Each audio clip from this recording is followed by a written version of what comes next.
नमस्कार, मैं हूं आपके साथ पूर्णिमा मिश्रा। हमारे खास प्रोग्राम क्या कहते हैं नरेंद्र मोदी में आज आपको सुनवाएंगे पीएम मोदी का वो ऐतिहासिक भाषण जो उन्होंने 9 फरवरी 2019 को अरुणाचल प्रदेश के ईटानगर में दिया। अपने भाषण में प्रधानमंत्री ने कहा कि आजादी के बाद एक ही पार्टी के 55 सालों को एक तरफ रखिए और दूसरी तरफ केंद्र में हमारे बीते 55 महीनों को रखकर तुलना कीजिए। अरुणाचल और पूरे नॉर्थ ईस्ट के लिए क्या काम हुए, इसकी तस्वीर आपके सामने साफ हो जाएगी। उगता हुआ सूरज ऊर्जा, उम्मीद और आकांक्षाओं का प्रतीक होता है। अरुणाचल का तो नाम ही सूर्य का ही नाम है। ये उगते हुए सूरज की भूमि है। इस वजह से ये भूमि पूरे देश के विश्वास का प्रतीक भी है। अरुणाचल हमारे विश्वास को ताकत देता है, हमारे संकल्प को और समर्थ बनाता है। बीते 55 महीने में अनेक बार मैं आप सभी के बीच आया हूं।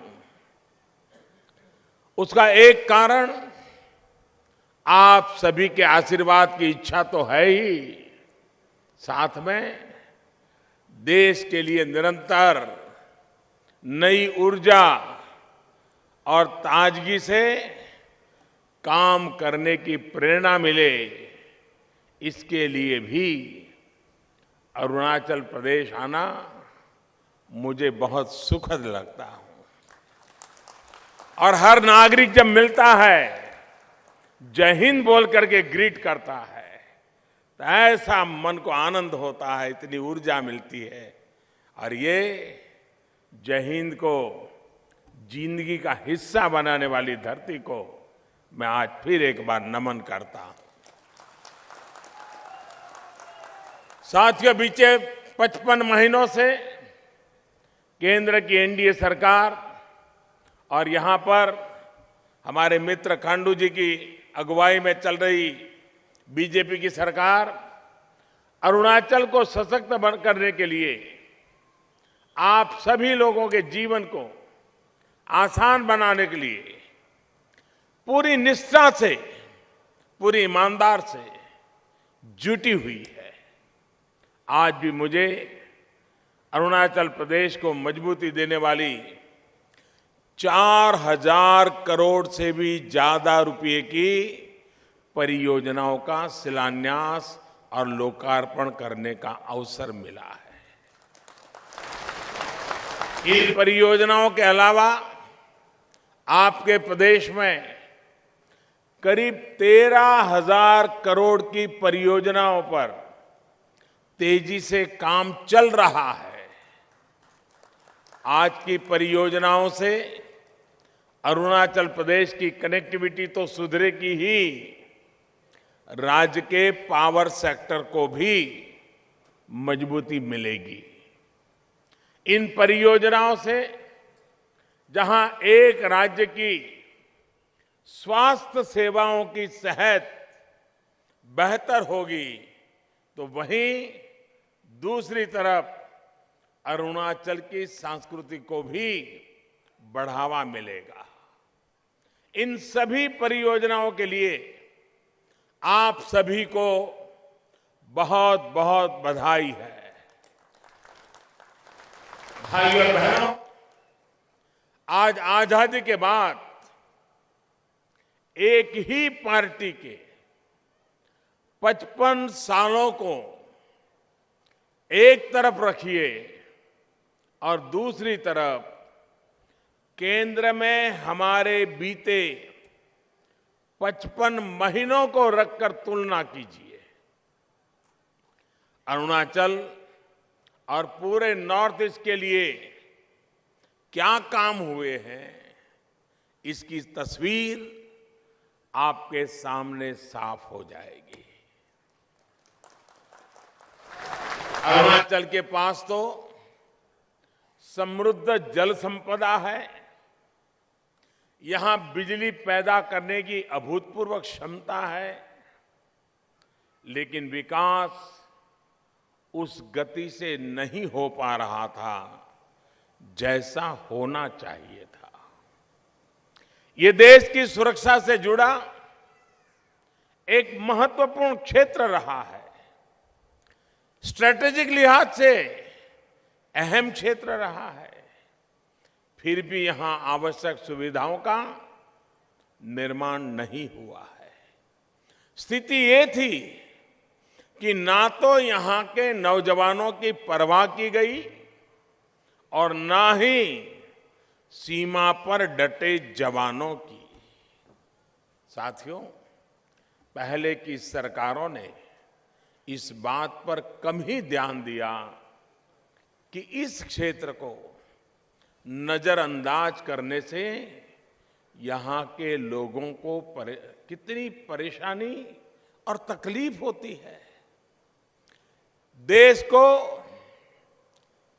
और आप देखते हैं दशकों से मांग हो रही थी कि अरुणाचल प्रदेश समेत यहां के तमाम क्षेत्रों में आधुनिक इंफ्रास्ट्रक्चर की जरूरत है, लेकिन पहले वालों ने इसकी भी परवाह नहीं की। साथियों, इस सरकार द्वारा इस स्थिति को बदलने का निरंतर प्रयास किया जा रहा है। मैं बार बार कहता आया हूं कि न्यू इंडिया तभी अपनी पूरी शक्ति से विकसित हो पाएगा जब पूर्वी भारत, नॉर्थ ईस्ट का तेज गति से विकास होगा। ये विकास संसाधनों का भी है और संस्कृति के गौरव का भी है।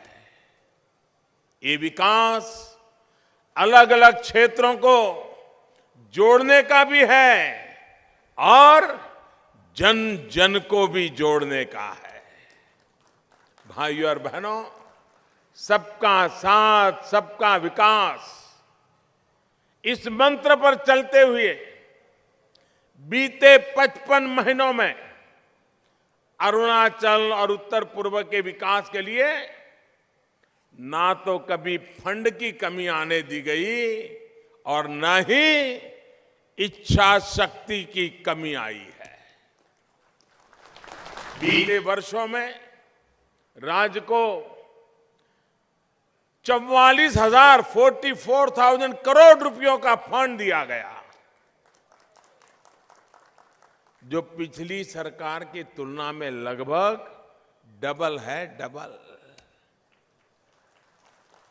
इसके अलावा केंद्र सरकार यहां हजारों करोड़ के अन्य प्रोजेक्ट्स पर भी काम कर रही है। विकास की इसी कड़ी में आज अरुणाचल में एक साथ 2 एयरपोर्ट का उद्घाटन और शिलान्यास हो रहा है। संभवतः ये पहली बार है कि भारत में किसी भी राज्य में एक एयरपोर्ट पर काम पूरा हुआ हो और दूसरे पर काम शुरू हुआ हो।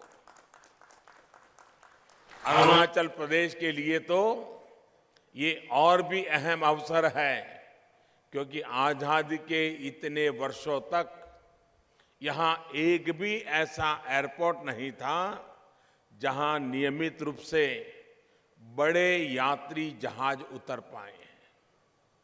गुवाहाटी तक एयरपोर्ट की कनेक्टिविटी थी और वहां से या तो सड़क के रास्ते आपको आना जाना होता था या फिर मजबूरी में या इमरजेंसी में हेलीकॉप्टर का सहारा लेना पड़ता था।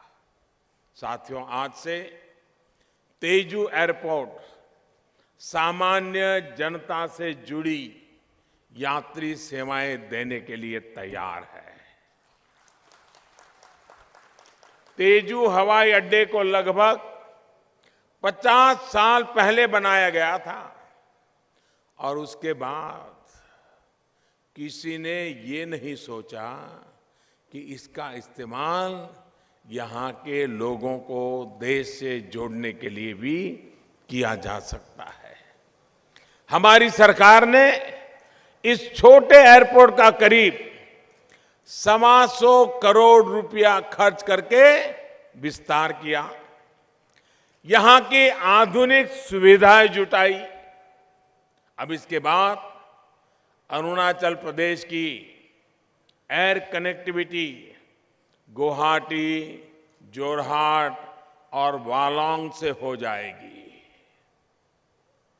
और ये भी मैं बताऊं, अरुणाचल प्रदेश प्राकृतिक रूप से इतना बड़ा समृद्ध है। अगर दिल्ली और बड़े शहर के लोगों को यहाँ के भिन्न भिन्न कलर के पुष्प, ताजे फूल अगर देखने को भी मिल जाए ना, तो भी शायद वो दिन भर वहीं देखते रहेंगे। अब ये हवाई अड्डा बनने से हम कुछ ही घंटों में यहाँ से फल फूल हिंदुस्तान के बड़े मार्केटों में ले जा सकते हैं। मेरा किसान कमाई कर सकता है। साथियों, कुछ महीने पहले ही अरुणाचल के लिए कमर्शियल फ्लाइट शुरू की गई थी। अब इस एयरपोर्ट के विस्तार से आपको दोहरा लाभ होने वाला है। सरकार का प्रयास है कि उड़ान योजना के तहत बहुत ही सस्ती हवाई यात्रा का और अधिक फायदा अरुणाचल प्रदेश के आप सभी को मिल सके। साथियों, करीब 1000 करोड़ रुपए की लागत से होलांगी ग्रीनफील्ड एयरपोर्ट का शिलान्यास भी आज हुआ है। कुछ महीने पहले ही देश के 100वें और नॉर्थ ईस्ट के पहले ग्रीनफील्ड पोक्योंग एयरपोर्ट का लोकार्पण करने का सौभाग्य मुझे मिला था। मैं आपको आश्वस्त करता हूं कि नॉर्थ ईस्ट के इस दूसरे ग्रीनफील्ड एयरपोर्ट का उद्घाटन भी समय से ही करने का प्रयास किया जाएगा। और आप जानते हैं, जिसका शिलान्यास हम करते हैं उस उद्घाटन भी हम ही करते हैं।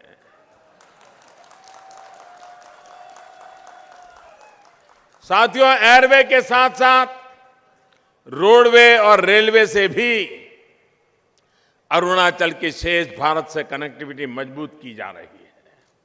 लगभग 700 करोड़ रुपए की लागत से बनने वाली सेला सुरंग को भी जल्द से जल्द तैयार करने का प्रयास किया जाएगा। जब ये सुरंग बन जाएगी तो बालीपारा से तवांग तक पहुंचना आसान हो जाएगा। साल भर हर मौसम में आपके आने जाने की समस्या का समाधान हो सकेगा। हाल ही में ब्रह्मपुत्र पर देश के सबसे बड़े रेल रोड ब्रिज बोगीबील पुल का भी लोकार्पण किया जा चुका है। इससे भी अरुणाचल प्रदेश के अनेक क्षेत्रों को बहुत लाभ मिल रहा है।